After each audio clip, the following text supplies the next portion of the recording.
Chào mừng các bạn quay lại với Gina kể chuyện, chương trình kể chuyện đêm khuya đầy cảm xúc. Chúng ta tiếp tục với góc nắng rực rỡ, nơi Lý Nghiên đang tỏa sáng giữa cơn bão drama. Từ một cô gái bị gia đình vu khống, cô ấy đã tung cú đấm báo thù khiến cả nhà họ Lý ngã ngửa. Nhưng liệu ánh nắng của cô có bị che khuất bởi những âm mưu mới? Drama tòa án, tin đồn ác ý và cả một quán cà phê ấm áp đang chờ bạn. Các bạn, sẵn sàng chưa? Tập 2 bắt đầu đây. Chương 5, cú lừa đỉnh cao. Kỳ thi đại học vừa kết thúc, tôi cảm giác như vừa trút được một gánh nặng ngàn cân. Ra khỏi phòng thi, ánh nắng rực rỡ chiếu lên người, tôi hít một hơi thật sâu, mỉm cười với chính mình. Kiếp trước, tôi lỡ mất cơ hội vì cơn đau bụng bất ngờ, nhưng kiếp này, tôi đã làm bài xuất sắc. Đại học top đầu đang vẫy gọi và 80 triệu tệ trong tài khoản cũng đang chờ tôi xây dựng một cuộc đời rực rỡ. Nhưng tôi biết, cả nhà họ Lý sẽ không để tôi yên dễ dàng. Họ chắc chắn đang điên cuồng tìm tôi và tôi cần chuẩn bị cho trận chiến tiếp theo. Tôi trở về căn hộ nhỏ bà ngoại thuê, nằm dài trên sofa, nhâm nhi một ly trà sữa, lòng nhẹ nhõm lạ thường. Căn hộ này đúng là thiên đường, nhỏ xinh, ấm áp, có ban công nhìn ra công viên và quan trọng nhất, không có ai lườm nguýt hay tra hỏi tôi về vé số. Tôi mở điện thoại, thấy cả tá tin nhắn và cuộc gọi nhỡ từ bố mẹ và Lý Nghị. Tin nhắn nào cũng na ná nhau, Lý Nghiên, mày ở đâu? Mau về ngay. Hay chị dám bỏ nhà đi. Tờ vé số thật đâu? Tôi mỉm cười, chặn hết số của họ.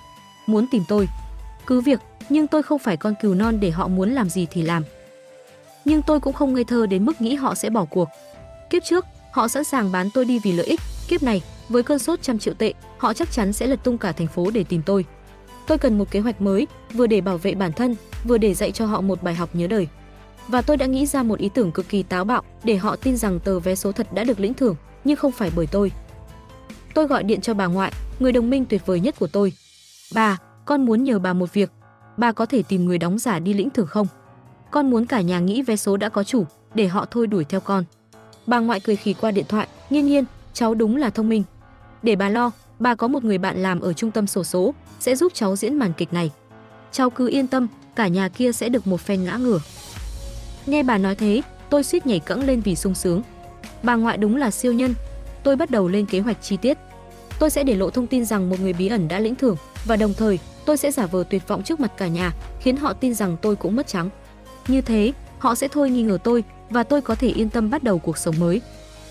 Vài ngày sau, tôi nhận được tin từ bà ngoại, mọi thứ đã sẵn sàng. Một người bạn của bà, chú Trương, sẽ đóng giả người trúng số, xuất hiện ở trung tâm xổ số với đầy đủ khẩu trang, mũ và giọng nói được chỉnh sửa để không ai nhận ra. Chú Trương sẽ tuyên bố mình trúng 100 triệu và trung tâm sẽ công khai thông tin để tạo hiệu ứng. Tôi mỉm cười, tưởng tượng cảnh cả nhà họ Lý phát điên khi biết kho báu đã vụt mất. Để tăng độ chân thật, tôi quyết định quay về nhà một lần, diễn màn kịch cuối cùng. Tôi biết cả nhà đang canh chừng trung tâm xổ số, nhưng tôi cũng cần xuất hiện để họ thấy tôi thất bại. Tôi cẩn thận hóa trang, đội mũ lưỡi chai, đeo kính râm, rồi chọn một buổi chiều đông người để lẻn về nhà. Vừa mở cửa, tôi đã thấy mẹ ngồi ở phòng khách, mặt mày như đưa đám, còn Lý Nghị thì đang lướt điện thoại, miệng lẩm bẩm gì đó về vé số. Thấy tôi, mẹ tôi bật dậy, hét lên, Lý Nghiên, con đi đâu mấy ngày nay?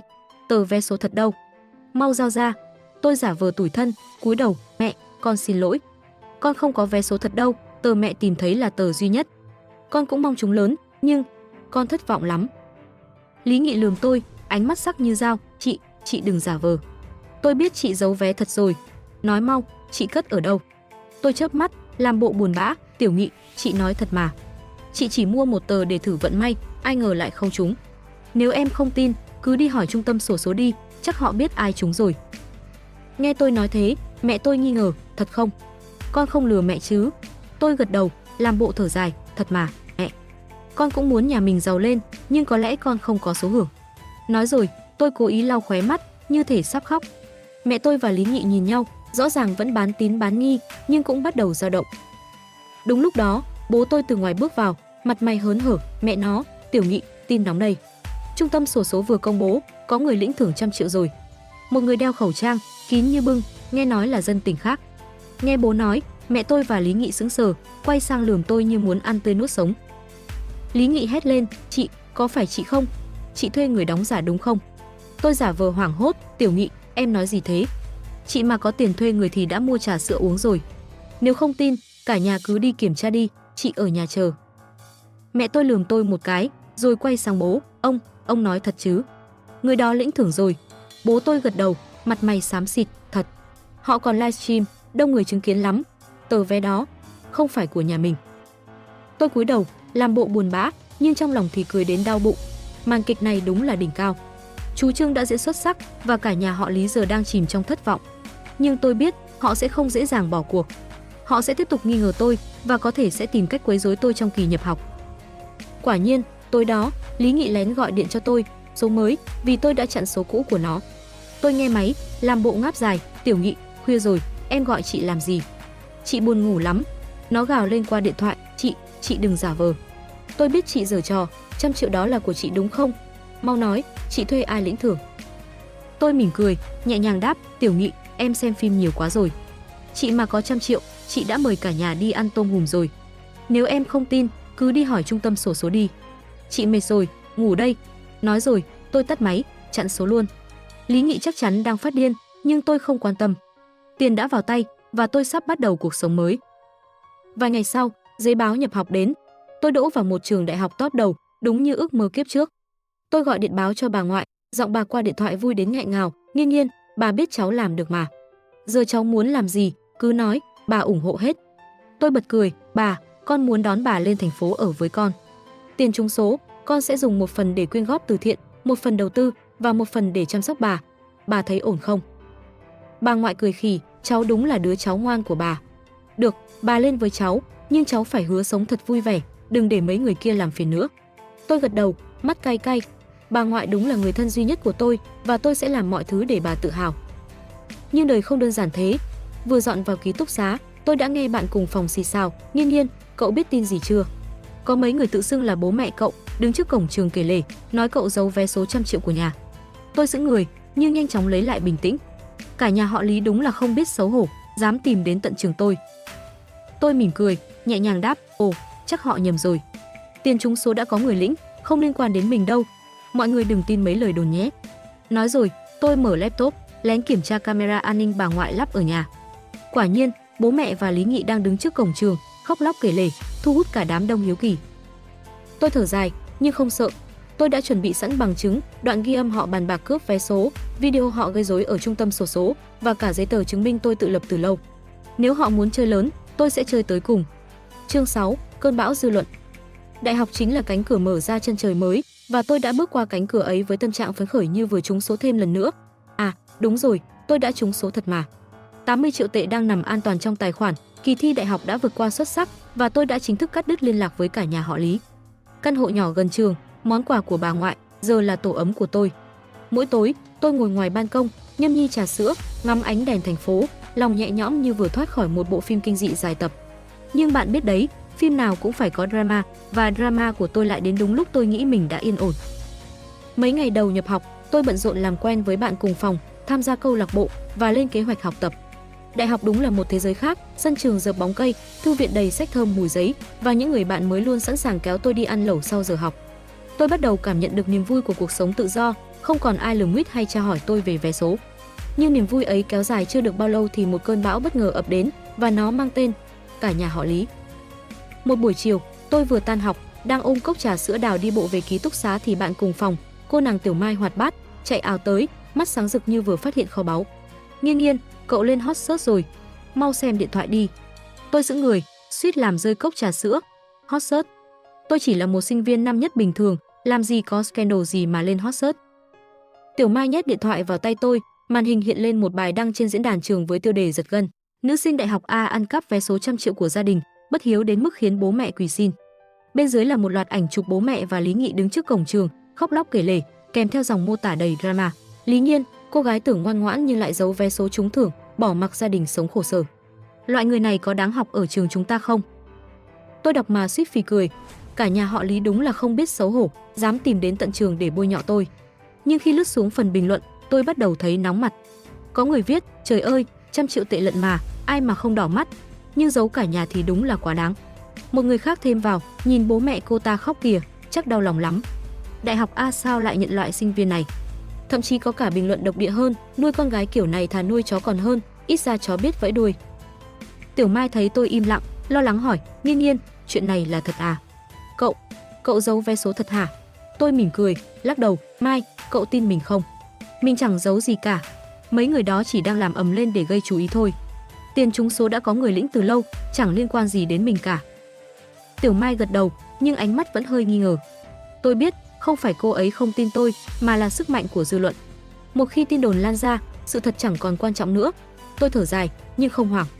Tôi là Lý Nghiên của kiếp này, đã từng đối mặt với cả nhà họ Lý, lẽ nào lại sợ mấy lời xì xào trên mạng. Tối đó, tôi ngồi trong phòng, mở laptop kiểm tra tình hình. Bài đăng trên diễn đàn đã có hàng nghìn lượt chia sẻ, và một vài kênh tin tức lá cải bắt đầu nhảy vào. Giật tích kiểu, nữ sinh đại học danh giá bị tố bất hiếu, sự thật đằng sau vé số trăm triệu là gì? Tôi suýt cười ra nước mắt. Nếu không phải chính tôi là người trong cuộc, có khi tôi cũng tò mò muốn biết sự thật là gì. Nhưng tôi không định ngồi yên để cả nhà họ Lý tung hoành. Tôi đã chuẩn bị sẵn bằng chứng từ lâu, đoạn ghi âm họ bàn bạc cướp vé số, video họ gây rối ở trung tâm xổ số và cả giấy tờ chứng minh tôi tự lập từ khi rời nhà. Tôi quyết định sẽ phản công, nhưng không phải bằng cách khóc lóc thanh minh. Tôi muốn cả nhà họ Lý tự chuốc lấy nhục, và tôi đã có một kế hoạch cực kỳ táo bạo. Tôi liên lạc với Tiểu Mai và vài người bạn mới quen ở câu lạc bộ báo chí của trường. Mọi người, mình cần giúp một việc. Có người đang tung tin đồn sai sự thật về mình muốn làm rõ, nhưng không muốn ầm ĩ quá. Mọi người có cách nào không? Tiểu Mai lập tức vỗ ngực, Nghiên, yên tâm. Bọn mình sẽ giúp cậu. Cậu có bằng chứng gì? Đưa đây, mình đăng lên diễn đàn cho cả trường thấy. Tôi cười thầm, đưa cho họ một bản chỉnh sửa nhẹ của đoạn ghi âm và video, chỉ giữ những phần quan trọng. Cảnh mẹ tôi quát tôi giao vé số, Lý Nghị khoe khoang sẽ cướp tiền, và bố tôi tuyên bố từ mặt tôi ở trung tâm xổ số. Tôi cố ý không công khai hết, để tránh bị nói là vạch áo cho người xem lưng. Nhưng chừng đó là đủ để khiến cả nhà họ Lý không ngẩng mặt lên được. Sáng hôm sau, Tiểu Mai và nhóm bạn đăng bài phản hồi lên diễn đàn, với tiêu đề nhẹ nhàng nhưng sắc bén, sự thật về vụ vé số trăm triệu, ai mới là người nói dối. Bài đăng kèm bằng chứng và một đoạn văn ngắn gọn, Lý Nghiên là sinh viên chăm chỉ, tự lập từ sớm. Những lời cáo buộc cô ấy bất hiếu đều là tin đồn sai sự thật. Hãy xem bằng chứng dưới đây và tự đánh giá. Chỉ trong vài giờ, bài đăng bùng nổ. Sinh viên trong trường bắt đầu chia sẻ rầm rộ, bình luận sôi nổi, trời ơi, hóa ra là gia đình cô ấy vu khống. Nhìn đoạn video kìa, đúng là không biết xấu hổ. Lý Nghiên đáng thương quá, tự lập mà còn bị bôi nhọ. Thậm chí có người còn đào lại livestream hôm cả nhà họ Lý gây rối ở trung tâm xổ số, cười nhạo, 10 tệ cũng làm ầm lên, tưởng mình tỷ phú thật à. Tôi ngồi trong thư viện, lén xem diễn đàn, suýt làm rơi cốc cà phê vì cười. Cả nhà họ Lý chắc đang phát điên, nhưng tôi chưa dừng lại đâu. Tôi muốn họ biết rằng, muốn đấu với tôi, họ còn non lắm. Tôi gọi điện cho bà ngoại, kể hết mọi chuyện. Bà cười khì, Nghiên, cháu đúng là thông minh. Nhưng cẩn thận nhé, mấy người kia không dễ bỏ cuộc đâu. Có gì, cứ gọi bà lên xử lý. Nghe bà nói, tôi bật cười, mắt cay cay. Bà ngoại đúng là chỗ dựa vững chắc nhất của tôi. Tôi hứa với bà, cháu sẽ không để họ làm phiền nữa. Cháu sẽ sống thật tốt, để bà tự hào. Nhưng drama chưa dừng lại. Chiều hôm ấy, khi tôi đang ăn lẩu với Tiểu Mai và nhóm bạn, lớp trưởng bỗng chạy vào, mặt mày hớt hải, Nghiên, có người tìm cậu. Họ đứng trước cổng trường, nói là bố mẹ cậu. Tôi suýt sặc nước lẩu. Cả nhà họ Lý đúng là dai như đỉa, bị vạch mặt rồi mà vẫn dám đến. Tôi đứng dậy, mỉm cười với Tiểu Mai, mọi người ăn tiếp đi, mình ra xem một chút. Không có gì to tát đâu. Tiểu Mai lo lắng, Nghiên, để bọn mình đi cùng, nhớ họ làm gì cậu thì sao? Tôi lắc đầu, không sao, mình xử lý được. Cảm ơn mọi người nhé. Ra đến cổng trường, tôi thấy bố mẹ và Lý Nghị đứng đó, xung quanh là cả đám sinh viên hiếu kỳ. Mẹ tôi vừa thấy tôi đã lao tới, giơ tay định tát, Lý Nghiên, con bất hiếu. Con dám tung tin bôi nhọ cả nhà, con muốn bố mẹ chết mới vừa lòng hả? Tôi nghiêng người né, làm bộ hoảng hốt, mẹ bình tĩnh đi. Con chẳng tung tin gì cả, con chỉ nói sự thật thôi. Bố tôi quỳ xuống, khóc lóc thảm thiết, Nghiên, bố mẹ nuôi con khôn lớn, sao con nỡ đối xử thế? 100 triệu đó là của cả nhà, con giấu để làm gì? Lý Nghị cũng chen vào, mắt đỏ hoe, chị quá đáng lắm. Em chỉ muốn nhà mình sống tốt, sao chị lại ích kỷ thế? Đám đông bắt đầu xì xào, vài người nhìn tôi với ánh mắt nghi ngờ. Tôi thở dài, nhưng không hoảng. Tôi đã chuẩn bị sẵn cho tình huống này. Tôi lấy điện thoại ra, bật đoạn ghi âm mẹ tôi quát tôi giao vé số, giọng rõ ràng, mau giao vé số ra đây. Dù sao con cũng không trúng được đâu, đưa cho em con chơi thì có làm sao. Đám đông sững sờ, rồi bắt đầu chỉ trỏ. Một bạn sinh viên hét lên, trời ơi, hóa ra là họ ép cô ấy. Còn dám đến đây khóc lóc. Mẹ tôi tái mặt, lắp bắp, đó là giả. Con bé này giả mạo. Nhưng chẳng ai tin bà. Lý Nghị thì lườm tôi, ánh mắt như muốn ăn tươi nuốt sống, chị giỏi lắm. Nhưng chuyện chưa xong đâu.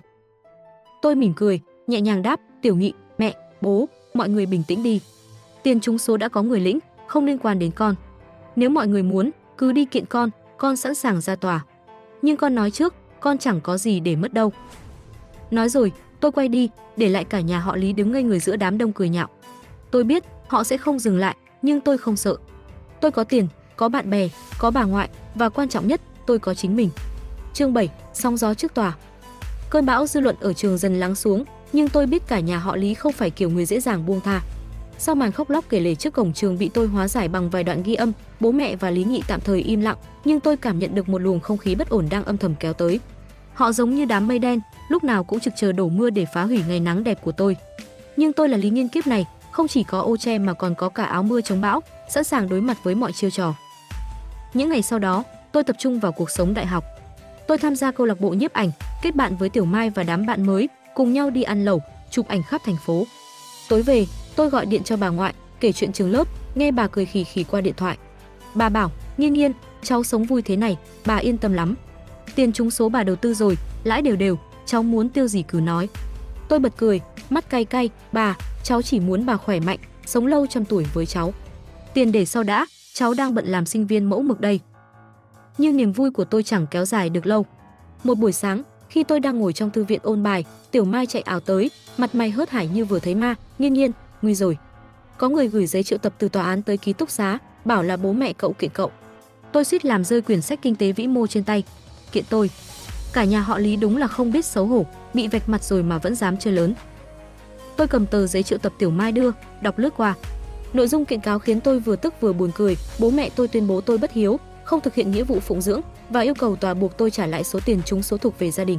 Họ không còn vu khống tôi ăn cắp vé số nữa, mà chuyển sang chiêu đạo đức, muốn dùng luật pháp ép tôi nhả tiền. Tôi thở dài, nhưng không hoảng, muốn đấu pháp lý với tôi. Được thôi, tôi sẽ cho họ thấy Lý Nghiên này không dễ bắt nạt. Tôi gọi điện cho bà ngoại, kể hết mọi chuyện. Bà nghe xong, cười khì, Nghiên Nghiên, mấy người đó đúng là hết thuốc chữa. Cháu đừng lo, bà quen một luật sư giỏi, sẽ giúp cháu xử lý. Cháu cứ tập trung học hành, chuyện này để bà lo. Tôi bật cười, bà đúng là siêu nhân của cháu. Nhưng cháu muốn tự xử lý một phần, để họ biết cháu không phải con cừu non nữa. Bà ngoại gật gù, được, cháu tự tin thế, bà ủng hộ. Nhưng nhớ cẩn thận, có gì gọi bà ngay. Tôi liên lạc với luật sư thành giao do bà ngoại giới thiệu. Nghe tôi kể xong, chị cười lớn, Nghiên Nghiên, vụ này dễ thôi. Họ không có bằng chứng, chỉ dựa vào cảm xúc và mấy lời kể lể. Em cứ đưa chị mấy đoạn ghi âm và video hôm trước, chị sẽ khiến họ không ngẩng mặt lên được. Tôi gật đầu, gửi hết bằng chứng cho chị, đồng thời lên kế hoạch đối phó. Tôi không chỉ muốn thắng kiện, mà còn muốn cả nhà họ Lý tự chuốc lấy nhục, để họ hiểu rằng 100 triệu tệ là giấc mơ họ không bao giờ chạm tới. Ngày ra tòa đến nhanh như một cơn gió. Tôi mặc áo sơ mi trắng, váy dài đơn giản, đứng trước tòa án với tâm trạng bình thản.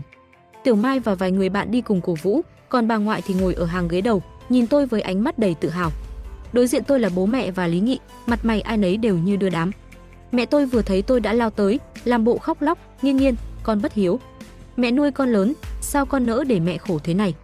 Lý Nghị cũng chen vào, mắt đỏ hoe, chị quá đáng lắm. Nhà mình sắp không trả nổi tiền điện, chị sống sung sướng mà không thèm quan tâm. Tôi mỉm cười, nhẹ nhàng đáp, mẹ, Tiểu Nghị, bình tĩnh đi. Có gì cứ để tòa phân xử, con không sợ sự thật. Đám đông xung quanh bắt đầu xì xào, vài người nhìn tôi với ánh mắt nghi ngờ, nhưng tôi chẳng bận tâm. Tôi có bằng chứng, có luật sư, và quan trọng nhất, tôi có chính mình, một Lý Nghiên mạnh mẽ, không dễ bị dao động. Phiên tòa bắt đầu. Luật sư của bố mẹ, một ông chú trung niên, lên giọng oang oang, thưa quý tòa, thân chủ của tôi đã nuôi dưỡng Lý Nghiên suốt 18 năm, nhưng cô ta không chỉ bất hiếu, mà còn giấu số tiền lớn thuộc về gia đình. Chúng tôi yêu cầu Lý Nghiên thực hiện nghĩa vụ phụng dưỡng và bồi thường thiệt hại. Ông ta nói một tràng, còn đưa ra mấy tấm ảnh bố mẹ tôi khóc lóc trước cổng trường, như thể tôi là tội đồ thiên cổ. Luật sư thành giao đứng dậy, mỉm cười sắc sảo, thưa quý tòa, thân chủ của tôi, Lý Nghiên, đã tự lập từ lâu và không có bất kỳ hành vi bất hiếu nào. Ngược lại, gia đình nguyên đơn đã nhiều lần gây rối, vu khống cô ấy vì mục đích cá nhân. Chúng tôi có bằng chứng rõ ràng. Nói rồi, chị bật đoạn ghi âm mẹ tôi quát tôi giao vé số, kèm theo video bố tôi tuyên bố từ mặt tôi ở trung tâm xổ số. Đám đông trong phòng xử án xôn xao, còn bố mẹ tôi thì tái mặt, lắp bắp không nói nên lời. Luật sư thành giao tiếp tục, hơn nữa, Lý Nghiên đã rời nhà trước khi đủ 18 tuổi, tự trang trải học phí và sinh hoạt phí. Theo luật, cô ấy không có nghĩa vụ phụng dưỡng cha mẹ nếu họ không chứng minh được đã chu cấp cho cô ấy. Ngược lại, chúng tôi yêu cầu tòa xem xét hành vi vu khống và gây rối của nguyên đơn. Luật sư của bố mẹ cố phản bác, nhưng chẳng có bằng chứng gì ngoài mấy lời kể lể sướt mướt. Mẹ tôi bật khóc, chỉ tay vào tôi, Nghiên Nghiên, con bất hiếu. Con dám đứng đây nói dối, con không sợ trời phạt sao? Lý Nghị cũng gào lên, chị nghĩ chị thắng được à? 100 triệu đó là của nhà mình, chị đừng hòng độc chiếm. Tôi mỉm cười, đứng dậy, giọng bình tĩnh, thưa quý tòa, con không giấu bất kỳ số tiền nào. Vé số trúng thưởng đã được người khác lĩnh và con không liên quan. Nếu bố mẹ và em trai muốn, con sẵn sàng chu cấp theo mức tối thiểu, nhưng con mong họ dừng việc vu khống con. Nói rồi, tôi nhìn thẳng vào mắt mẹ, thấy bà lúng túng quay đi. Phiên tòa kết thúc với chiến thắng nghiêng về tôi. Tòa tuyên bố tôi không có nghĩa vụ bồi thường, nhưng theo luật, tôi phải chu cấp cho bố mẹ mỗi tháng 2.000 tệ, một con số nhỏ xíu so với lãi đầu tư từ 80 triệu của tôi. Bố mẹ và Lý Nghị rời tòa với mặt mày xám xịt, còn tôi thì nắm tay bà ngoại, mỉm cười rạng rỡ. Tiểu Mai chạy tới, ôm chầm lấy tôi, Nghiên Nghiên, cậu đỉnh quá, bọn mình phải mở tiệc ăn mừng thôi. Tối đó, tôi dẫn Tiểu Mai và nhóm bạn đi ăn lẩu, cười nói rôm rả. Nhưng trong lòng, tôi biết cả nhà họ Lý sẽ không dừng lại. Họ sẽ tiếp tục tìm cách quấy rối, có thể là tung tin đồn mới hoặc kiện thêm lần nữa. Nhưng tôi không sợ. Tôi đã có tiền, có bạn bè, có bà ngoại và quan trọng nhất, tôi có chính mình, một Lý Nghiên không chỉ thông minh mà còn cực kỳ kiên cường. Vài tuần sau, tôi nghe tin bố mẹ và Lý Nghị bắt đầu sa sút. Họ dùng hết tiền tiết kiệm để mua vé số, hy vọng đổi đời lần nữa, nhưng dĩ nhiên chẳng trúng gì. Bố tôi còn vay nợ để đánh bạc, bị chủ nợ đe dọa, còn mẹ tôi thì suốt ngày cãi nhau với Lý Nghị vì nó tiêu hoang. Tôi thở dài, nhưng không bất ngờ. Họ tự chọn con đường này và tôi không có trách nhiệm phải kéo họ lên. Tôi gọi điện cho bà ngoại, kể hết mọi chuyện. Bà cười khì, Nghiên Nghiên, cháu đừng bận tâm mấy người đó. Họ gieo gì thì gặt nấy. Cháu cứ sống tốt, bà tự hào về cháu lắm. Tôi bật cười, hứa với bà, cháu sẽ sống thật rực rỡ, để bà thấy cháu là cô gái tuyệt nhất. Tôi tắt điện thoại, nhìn ánh trăng ngoài cửa sổ, lòng nhẹ nhõm lạ thường. Trận chiến với cả nhà họ Lý chưa hẳn đã kết thúc, nhưng tôi đã thắng một ván lớn. Giờ là lúc tôi tập trung xây dựng tương lai, và tôi biết phía trước còn rất nhiều điều thú vị đang chờ. Chương 8, cuộc sống rực rỡ. Phiên tòa kết thúc như một nốt nhạc cao trào, và tôi bước ra khỏi đó với cảm giác như vừa đóng vai chính trong một bộ phim truyền cảm hứng. 80 triệu tệ vẫn an toàn trong tài khoản, giấy báo nhập học đại học top đầu nằm ngay ngắn trên bàn, và cả nhà họ Lý thì đang tự đào hố chôn mình bằng những chiêu trò ngốc nghếch. Tôi trở về căn hộ nhỏ gần trường, nằm dài trên sofa, nhâm nhi ly trà sữa đào, mỉm cười với ánh nắng lấp lánh ngoài cửa sổ. Cuộc sống đại học đúng là một bức tranh rực rỡ, và tôi đang cầm cọ để tự vẽ nên tương lai của mình. Những ngày sau đó, tôi lao vào cuộc sống sinh viên với tất cả sự hào hứng. Tôi tham gia câu lạc bộ nhiếp ảnh, cùng Tiểu Mai và đám bạn mới lang thang khắp thành phố, chụp những bức ảnh lung linh từ cầu vượt đến góc quán cà phê cũ kỹ. Tôi còn đăng ký học thêm một khóa tài chính, quyết tâm học cách quản lý số tiền trúng số để nó không chỉ nằm im mà còn sinh lời. Mỗi tối, tôi gọi điện cho bà ngoại, kể chuyện trường lớp, nghe bà cười khì khì qua điện thoại, Nghiên Nghiên, cháu bận rộn thế, bà mừng lắm. Nhưng nhớ ăn uống đầy đủ, đừng chỉ uống trà sữa nhé. Tôi bật cười, hứa với bà sẽ ăn thật nhiều, sống thật vui để bà yên tâm. Nhưng bạn biết đấy, cuộc sống không bao giờ thiếu drama, nhất là khi cả nhà họ Lý vẫn còn lởn vởn đâu đó như bóng ma. Sau vụ kiện bất hiếu thất bại, tôi tưởng họ sẽ chán mà bỏ cuộc, nhưng không, họ lại nghĩ ra chiều mới. Một buổi chiều, khi tôi đang ngồi trong thư viện ôn bài, Tiểu Mai chạy ảo tới, mặt mày hớt hải, Nghiên Nghiên, nguy rồi. Có người tung tin trên mạng, bảo cậu gian lận thi đại học, còn nói cậu dùng tiền trúng số để mua điểm. Tôi suýt làm rơi cây bút bi trên tay. Gian lận thi đại học, mua điểm. Cả nhà họ Lý đúng là hết thuốc chữa, không bôi nhọ được chuyện vé số thì chuyển sang công kích thành tích của tôi. Tôi cầm điện thoại Tiểu Mai đưa, lướt qua bài đăng trên một diễn đàn ẩn danh. Tiêu đề giật gân như phim kiếm hiệp, nữ sinh đại học A, từ vé số trăm triệu đến gian lận thi cử, sự thật đáng sợ. Nội dung thì đầy rẫy những lời vu khống, kiểu như tôi thuê người thi hộ hoặc dùng tiền mua suất vào trường.